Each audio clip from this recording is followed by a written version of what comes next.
Hello, welcome to the People Profit Podcast, the show where we flip the script on traditional business thinking and prove that when you put people first, profits follow. I'm Sandra Coker, your guide on this journey to more engaged teams, loyal customers, and a healthier bottom line. These episodes are brought to you by Human Power Solutions, helping organizations unlock the human potential that powers performance. Whether you're a leader, an HR pro, or a curious change maker, buckle up. We're diving into fresh stories, real-world strategies, and a few laughs along the way. Ready to turn your workplace into a profit-powered people machine? Let's get started. Welcome to the People Profit Podcast, based on my book, The People Profit, How to Improve Your Bottom Line by Investing in Those Above It. I'm your host, Sandra Coker, CEO of Human Power Solutions, where we inspire and guide organizations to create cultures that unlock every individual's potential. Today, I am so thrilled to have Cynthia Conigliaro with us. Cynthia is the owner and founder of Workwell Webinars, a company that's dedicated to designing and delivering virtual and in-person wellness presentations on emotional and physical health topics like sleep, resilience, mindset shifts, and healthy corporate cultures. With over 25 years in health and wellness, a BA in psychology from the College of the Holy Cross, an MSW and MBA from Boston College focused on organizational and group psychology, and certifications including Infinite Possibilities Trainer and Integrated Nutrition Coach. Whew, Cynthia, that's a lot. Cynthia spent the last 5 years at Organizational Wellness and Learning Systems, developing evidence-based programs to combat burnout, anxiety, and so much more. She's passionate about volunteer work with the Worksite Wellness Council of Massachusetts and All Paths Infertility support groups. So Cynthia, can you walk us through your leadership journey, with over 25 years in health and wellness, including all of your roles, and now a founder? What has sparked your passion for leadership, and why are you blending this this mental, physical, and organizational health all together?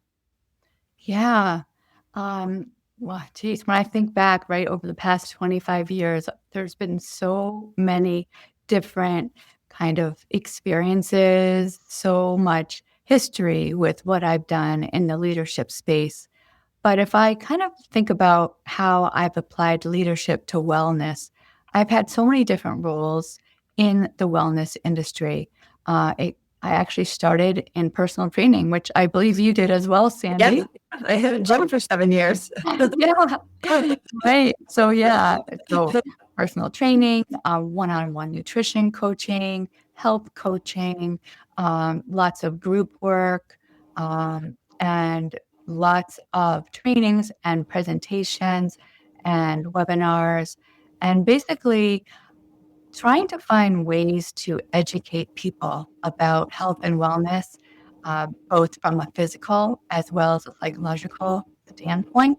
I firmly believe that there's a lot of interaction between both. And when I'm talking with people, I like to focus on both physical as well as psychological components of wellness. So in terms of leadership, I think having done corporate wellness, so I understand your space really well. I also understand the resistance, I guess you could say, of leaders to why this is so important. So when you kind of stepped out into this journey, how do you get leader? How did you decide that this is you're going to get leaders to get this? That's a great question. It's been interesting for me to kind of witness what's gone on, like in the workplace, in terms of how workplaces are looking at wellness. What's I guess one of the few, in my opinion, positive outcomes of the pandemic is many more employers are interested in educating their employees about different aspects of health and wellness, be it, stress management, resilience, burnout, or the physical aspect, sleep strategies, healthy eating, just because I think employers are realizing that when the employee is happier, when the employee is healthier, he or she is less apt to, one, leave the company, more likely to be more productive, in the workplace. And there's just so many reasons why, you know, improving your employees' health and wellness is beneficial. Yeah. And you saw that early on. I mean, you've been doing this for a while, right? Wow. Yeah.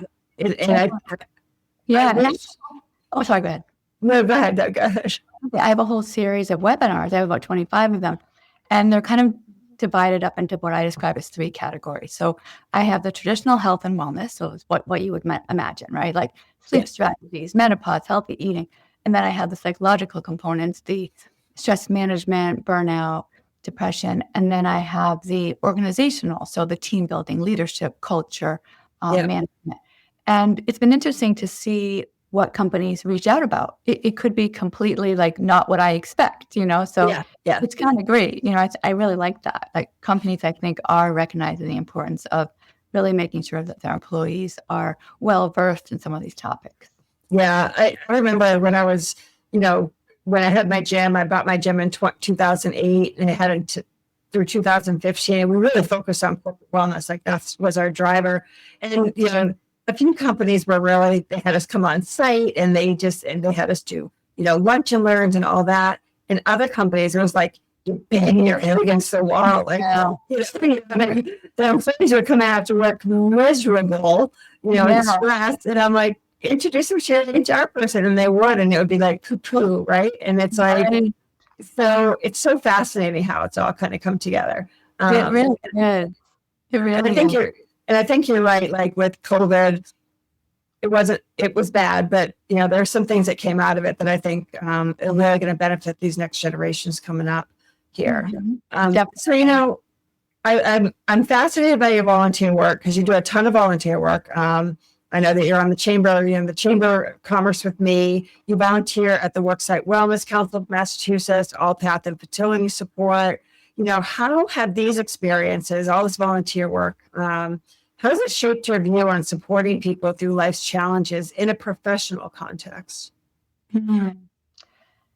Yeah, so All Paths, that's been a really interesting experience for me, having gone through quite a bit myself with pregnancy loss and infertility, to be that person who's able to really just talk with groups of people about what they're going through and helping them to recognize the importance of really trying to, one, practice self-care when going through like this, really challenging experience of infertility and everything else, and just helping them to understand that they're not alone, really providing that safe space for these support groups and, encouraging the group to just feel comfortable sharing, feel comfortable, expressing their sadness and their emotions. It's been a really powerful experience for me. And just to see their transformation, as we go through the weeks together and see how much they're really starting to feel more comfortable with, sharing how they're feeling is just so fabulous. And so in a professional setting, I'm not sure, but I would think that many of these people are working professionals and they're kind of going through this, in addition to having to, perform at work and all of that. Not that we share a lot of that kind of stuff at work, but what kind of advice do you give to leaders who don't necessarily know what's going on, but know something's going on, and for how they can support their employees through difficult times? Yeah. I think just being attuned to their employees, making sure they're checking in, it's interesting because, there's some fantastic employers out there, right? Yeah. Employers who are really attuned to what's going on with their staff. There's others maybe who are just not as focused on that aspect of the dynamic in the workplace. So I think just really encouraging leaders to focus on their employees. As you said in your book, employees are the most incredible resource for us, right? If we don't have employees that are dedicated and enthusiastic and everything else, it's really challenging to have, a growing organization. So just making sure that the leaders are, just aware of how their employees are doing. And I think you mentioned this in your book too, having those one-on-ones, for instance. Don't wait for that yearly review, right? Yeah. Trying to really make sure you understand what's happening in the personal life of my employee. Maybe I do want to check in. I know he or she's going through a difficult time. Maybe we want to give this person a little bit of time off, whatever it is, in order to just kind of improve the situation. Love that. And this podcast, we really are focusing on helping these younger leaders kind of in their careers. And the one thing that I always say is don't be like my bosses were growing up, right? It's really, like you said, caring and being really in tune to what's happening. Because people's lives, especially with the remote work and the hybrid work, I feel like, there's no balance. It's just a blend. Like it's a big blender, Definitely. No question. That's really one of my most popular webinar requests is for work-life balance. Yeah. And so I talk about work-life balance, and that's something I focus on. The fact, like you just said, like it's like a big blender. Many of us are working from home, and then those boundaries kind of get blurry, and it's almost like, wait, but I'm not supposed to be working on Tuesday night at 8:00. But right. And so what's happening is, I know really well, burnout. So many employees are getting burned out, and they're just not able to focus, and energy is going way down, as is productivity. Yeah. So important to look at your employees and what's going on. I love that. For sure. Yeah. So you describe yourself as a transformational leader, which I love, as you saw in my book. Yeah, definitely. Can you explain what that means to you, especially in helping teams prioritize self-care, work-life balance, and mindset shifts? And you just talked about work-life balance, but can you talk a little bit about prioritizing self-care and the mindset shifts and what that means for you? Yeah. I mean, I think when I said transformational, I really think of myself as someone who is focused on improvement and really trying to encourage other people. Maybe it's the people in my webinar, maybe it's the group that I'm leading, maybe it's the people in my training, but the people I'm talking with, I'm hoping for some kind of a transformation. And what I mean by that is I'm hoping that they'll change their mindset around whatever it is I'm talking about. I mean, I do talks on the impact of alcohol on the body and mind. I do talks on eating for longevity. I do talks on sleeping for mental and physical health. So whatever I'm talking about, I'm hoping the people who are listening will listen to what I'm saying and say, you know what, maybe I can change that. Maybe I can make those steps to, become X, Y, and Z, to do this a little bit differently. Just trying to help them to just consider altering what they're currently doing. I think that's a really exciting feeling on my end. I love that. And I think taking your webinars and those nuggets and reading the book Atomic Habits and combining those two things, to be very helpful for people. Because I think a lot of times people think, oh, I've got to make this major change in my life, and I've got to just change in it. It's incremental, right? Baby step, right? Baby step. For sure. Oh, that's awesome. And I always emphasize, like, it's progress, not perfection, right? I mean, we can't be perfect. I think sometimes people get a little bit stressed out. Like, I'll do talks on meditation, for instance. And people will say, I just can't meditate. My mind wanders. I can't focus. Well, my mind wanders too. And I've gone to weekend meditation retreats where, experts from around the world gathered, and their minds wander too. We talk about this, but it's not something that should basically deter you from meditating. I try to encourage people to just remember that this isn't about perfection. It's just about, trying to think about maybe different ways of thinking and different, strategies you want to, kind of pursue. Yeah, love that. I think that's so important. I never was a meditator. I was like, oh, I couldn't do that. And now I can't live without it. I just do the guided meditation. It gets me to sleep. And I think, like you said, it's a little bit of a mindset shift for sure. So, yeah, for sure. Yeah. That's great. We should talk about that one day, Sandy. I'd love to talk with you about that. I know. We should. Yeah, I use Insight Timer. It's like the game changer for That's me. what I use. I love that. So it's free for them. Yeah, it's great. So, you noted like in today's workplace, you've noted that people are more open to wellness now, like we've just been talking about. Yeah. So thinking about the younger leaders, how can the leaders leverage emotional intelligence, which is huge, and the heart-centered approach to help improve the employee experiences in work, but also ultimately the bottom line. So talk a little bit about why that all kind of ties together. Yeah.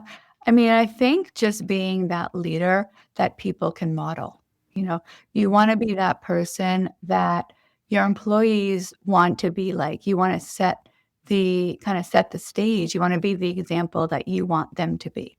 So for instance, I'm doing a talk on work-life balance, for instance. Well, if the leaders in that organization are not practicing work-life balance, then they're not setting the example, right? If they're emailing their employees on a Saturday morning or asking them to burn the candle at both ends, right? It's just not the best example. So I think setting the right example for your employees is kind of the most important way to start that process. Mm-hmm. And I think also, just like we talked about earlier, making sure the leader is really focusing on the employee and not just thinking about his or her work, but also on a personal level as well. If you notice that the employee, for instance, is just maybe burned out, not performing like he or she used to, checking in and maybe even trying to pull in other people on the team to help out, just asking for support, that kind of a thing. It's funny. We facilitate, you and I both facilitate, and I'll ask people about their lunch breaks. Oh, yeah. Oh, yeah. What do you get? Like, I don't take lunch. No, right. Right. And you're like, do you take lunch? No, I don't take lunch, but they can. Like, no, I can't. I know. It's funny. There's certain companies that it's just the culture, right? It's just a workaholic culture, for sure. Yeah. There's certain industries that are known for that too, but I hate to stereotype, I hate to generalize, because I do speak with quite a range of industries. I just spoke with the Motion Picture Association of America a couple of weeks ago. That was super interesting. That's cool. Yeah, really interesting. So quite a range of industries. And I think, sometimes I'm surprised by like maybe a real startup high tech out in California. They're maybe not so open to work-life balance and all of the things that I like to make sure leaders are focusing on. So very variable. It's funny because I don't think that those types of companies really get how that really ties into retention. Oh, they don't. Yeah. Sure. They don't. Yeah, they're not. It is. It really is interesting. So talk a little bit about active listening. So, what role does active listening play in effective leadership based on your observations? Yeah, I mean, it's so important. I think in all aspects of leadership, if you're leading a group or if you're one-on-one with an employee, if you're doing a presentation, just trying to make sure that you are focusing on what the other person is saying. So many people don't practice active listening, unfortunately. They're too concerned with sharing their own, personal views. That it's something that I do believe you can kind of cultivate. You can practice active listening. You can practice the skill of really trying to listen. I know for me as a coach, it's been really important over the years to make sure that I am practicing active listening. I have to put distractions aside, meaning I have to make sure I'm in more of a quiet setting with not a lot around me to maybe distract me, and just focus on what the other person is saying, because I need to be present. I need to be there for them in order to really hear what they're saying to me. Sometimes it can be very deep-seated, complicated issues. And it sometimes is easy to miss some of the subtle cues if you're not really focusing on another person. I love that. And that's, I think, again, as we continue to talk about these topics, so much of it is that retention, and that's where it drives profitability. I No think problem. that hidden cost of turnover, right? It's just people just don't get that sometimes. Oh, yeah, no question. Exactly. Yeah. I know. Running a business is hard. Developing your people shouldn't be. At Human Power Solutions, we act as your outsourced chief learning officer, designing custom learning and development experiences that actually move the needle.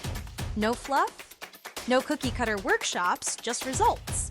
Whether your people need better communication, stronger leadership, or less burnout, we provide strategic solutions that align with your goals and keep your team moving forward. Visit hpowersolutions.com and unlock your team's full potential without disrupting operations.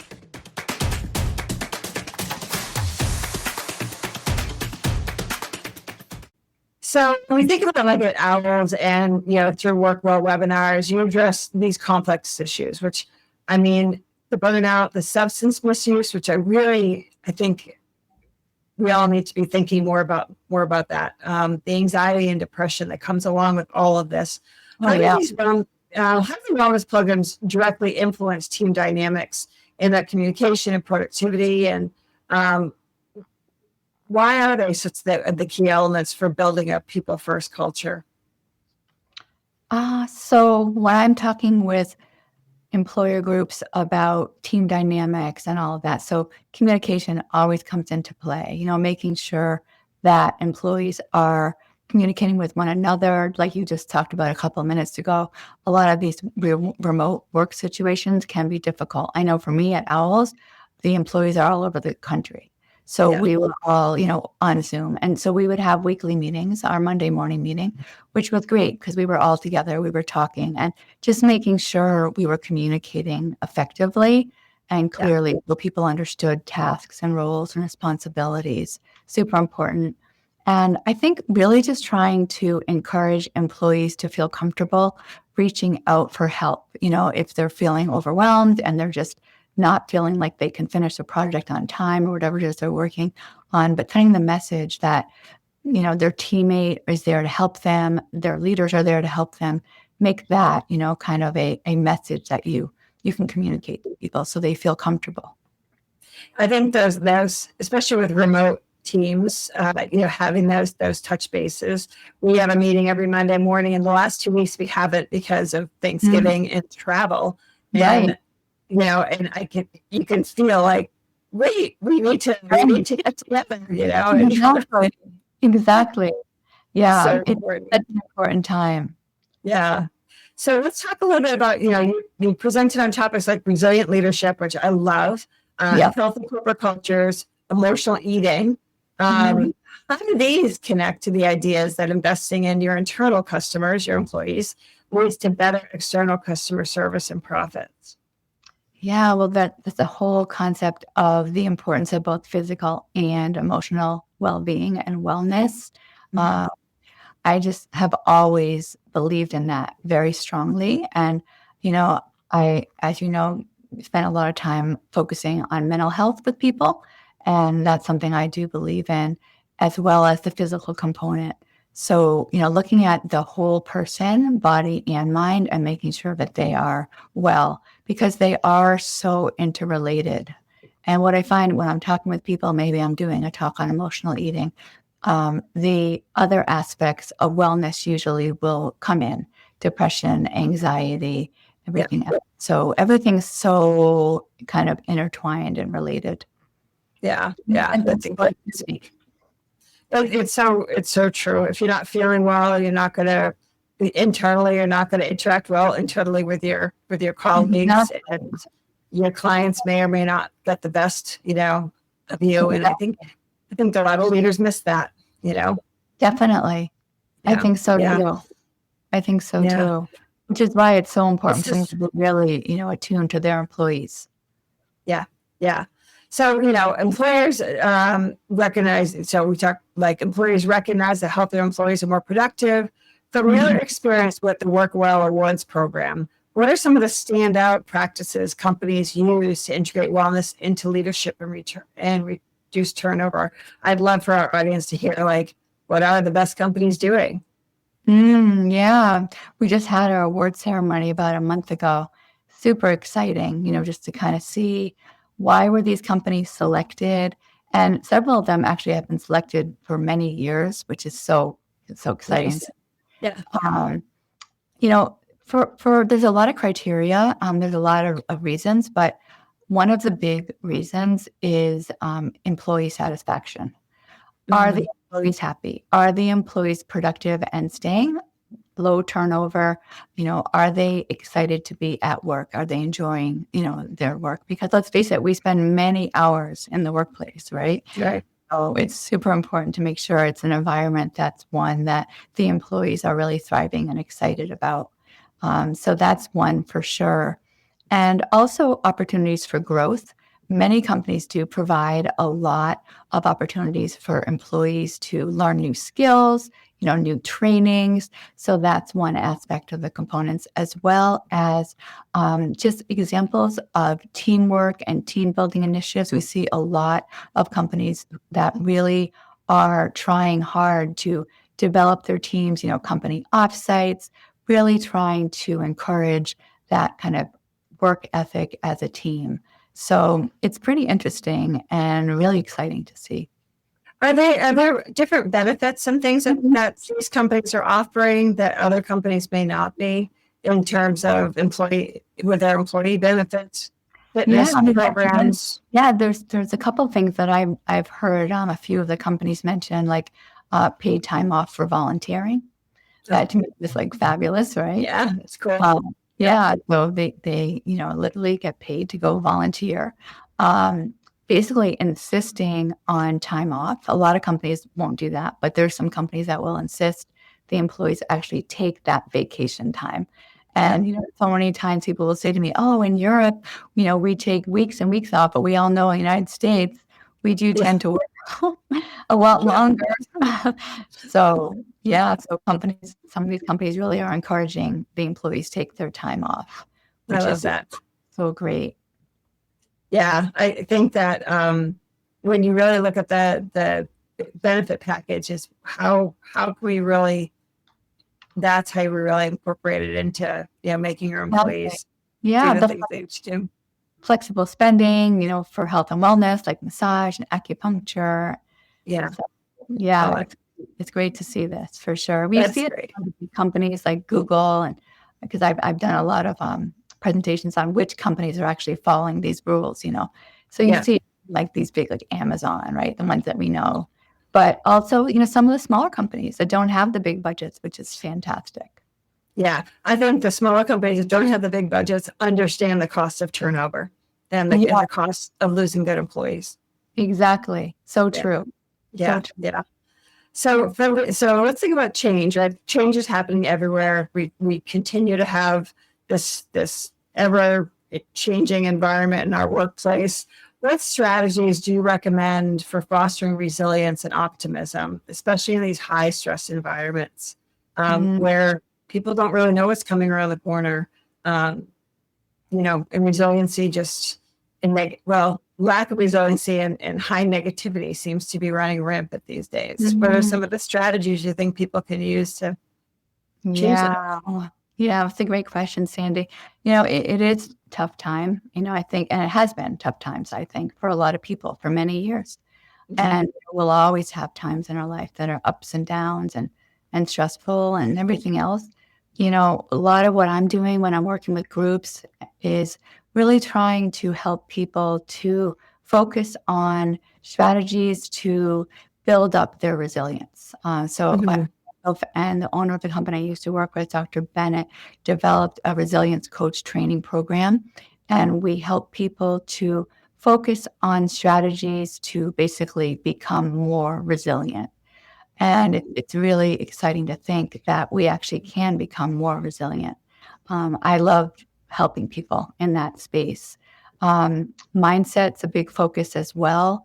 I do a lot of trainings on mindset shifts and really helping people to go through the process of kind of changing their mindset from the negative to the positive. And I'm making this seem really simple, and it's a long process, but trying to help people to kind of alter their way of thinking is really exciting, in my opinion. Is there any tips, anything that someone can do that's listening right now that might be in that space and be like, I need a tip?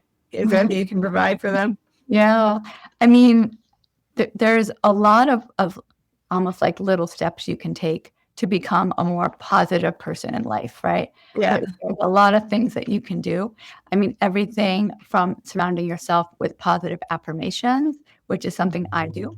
With my computer right now, I have a sign here: if it doesn't challenge you, it doesn't change you. And my whole office is covered with things like that. Live, laugh, love, attitude is everything. I'm all about positive affirmations. I start my morning with 3 positive affirmations before I can even get out of bed. And I think just really trying to focus on changing your mindset to one that tends to be more of what's described as a growth mindset, a positive way of looking at things, is a really fantastic way to kind of move forward in this very bumpy road that we're all on. Yeah. I know I've been through a lot in my life. I know we all have. And when I do presentations like on resilience and mindset shifts, I always share parts of my journey, just the way we heard today with that fantastic speaker. And just kind of sharing my own stories has been really powerful, I think, for the listeners. And I think it helps them to feel that they can also share, which is so great, because it's almost like they feel like they're in a safe space. So I try to get that safe space, if it's one-on-one or a group setting, or whatever it is I'm doing. I think that's interesting. I think a lot of times leaders kind of come across and they have this almost like, air or this persona that they put forth. I think people really appreciate some honesty and some vulnerability, and no question. I think that helps to build resiliency. Before you and I got to know each other, you had no idea what's in the background of my life. Right? Oh yeah, exactly. Right. No idea. Right. No idea. I know. It is fascinating. Well, we describe that, as the resilience story. So what we would say is, when we do our resilience trainings, is we say to people, we all have resilience stories. Yeah. And sometimes people will say, well, I don't know, not really. Like, I can't really think of anything in my life that's like big. And then we'll say, well, just think about it a little bit more. Try and think a little bit more. And usually they'll do that with another person. So like pair it in 2. And with a little bit of time, they'll start to remember, well, you know what? That actually was a really big thing. And I got through it, right? And so we like to remind people that they have resilience. Yeah. And even though they might think, oh, I'm not really a resilient person, and it's nice to help them to see that they actually are. Yeah. Yeah, I love that. Yeah, really powerful.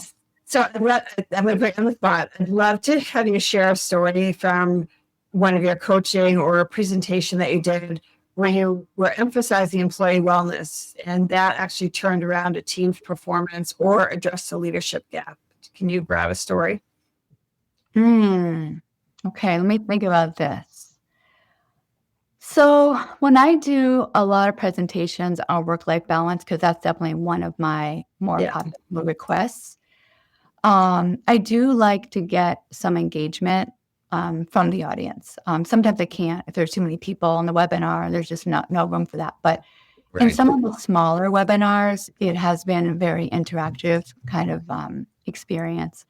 And a couple of the employees shared, they were really honest. And they said, this is an environment where I don't feel I'm able to practice this term called the work-life balance. We're asked to really work around the clock in this company. Many of us are completely burned out. It's just kind of like the message we get from senior leadership. So I thought it was great that a few of these employees were so transparent in sharing with me exactly what was going on in their company. Wow. Yeah. Can you do anything with that? I mean, it's a little bit of a touchy subject. I know. It's been a little difficult, but I did have some managers there, which Yeah. is great. And That's I good. just, they were kind of noting things, if that makes Yeah. sense. Yeah. A lot of times I'll do a series of things and then I'll send, here's my recommendations from the series. So it wouldn't be one particular thing, but it's hard when you get that feedback as a facilitator. And It's really hard. and there's times that I'll be like, I'm going to get fired, but I'm going to tell you this. Yeah, right. And I think in those situations, sometimes what I've found is doing like a questionnaire beforehand can be helpful as well, because it gives me a sense, okay, what's exactly going on in this organization? How are the employees feeling and what's happening? And it helps me to gauge what's going to happen in what webinar, the training. That's great. That's great. So looking ahead, what do you see as some of the emerging trends in the workplace wellness that are going to help organizations avoid this talent treadmill, or revolving door, whatever you want to call it? What do you see as the emerging trends for wellness? I think we hear so much about burnout nowadays, which is fantastic, in the sense that I think employers are recognizing that employees could become what's known as burned out. I don't feel like I heard about that term burnout like 10, 15 years ago. I don't know. I hear about it so often. And that's another one of the most requested webinars is burnout. So I do think that the employers are going to try not to have this happen with their employees. And like you said earlier, they need to understand that if they want to keep their employees, they need to make sure they're treating them well, giving them those opportunities for growth, giving them the support that they may need, giving them that day off, giving them a flexible work environment if maybe they have an aging parent or if they have young children they have to go pick up after school once a week, whatever it is, trying to be that employer of choice. Okay. That's awesome. All right. So now this is the part that I didn't warn you about because it's really fun. Okay. So I've got some rapid fire questions for you. There's only 5 of them. So these are questions that you just answer just without really thinking too much about it. Okay. Okay. All right. I think I'm ready. Okay. You ready? Okay. So what's your number one quick tip for leaders to combat burnout in under 5 minutes? Compassion, really listening to your employees, really making sure you understand what's going on for them on a personal and professional level, doing that active listening and really, really listening. Awesome. Okay. What's one word that sums up the power of heart-centered leadership? Compassion. Gosh, okay. Favorite mindset shift you've seen transform a team's culture? The power of the group. Oh, love that. Okay. Quickest wellness hack for better sleep that busy professionals swear by? Get outside in the morning. That early morning light, so important. Okay. All right. Most surprising benefit you've witnessed from prioritizing employee self-care? Employers are happier. They also recognize the importance of self-care. So many people actually don't practice self-care until they're reminded of the importance of self-care. Yeah, well, that's awesome. Great. So, okay, thank you so much for sharing your invaluable insights on transformational leadership, wellness integration, and how prioritizing people truly drives your business. It's been really inspiring to hear how your work aligns with creating resilient, high-performing teams. For our listeners who want to connect with you or learn more about the Work Well webinars, where can they reach you? You can email me at cynthia@workwellwebinars.com. Feel free to reach out anytime. And Sandy, I just want to thank you so much. I really appreciate your time today. And I look forward to talking with you in the future. I do too. We're going to drop all your links below. We'll drop your website and everything else will be in the comment section here. So I really appreciate you being on today. For those of you, for those of you, if you enjoyed this episode, please like, subscribe, and share the People Profit Podcast with your network. It helps us spread these game-changing ideas to more leaders and organizations.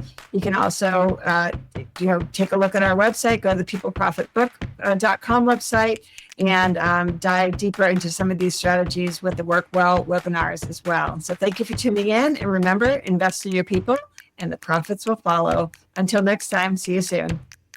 Thank you. Thank you. That's a wrap on this episode of the People Profit Podcast. If you found a nugget of wisdom or even just a spark of inspiration, share the love, subscribe, leave us a review, and pass the episode along to a colleague who's ready to build a people-first culture. Big thanks to our sponsor, Human Power Solutions, for championing workplace where humans thrive and profits rise. Want to learn how they can energize your team? Head over to hpowersolutions.com to get started. I'm Sandra Coker, reminding you that when you invest in people, you invest in profit. See you next time.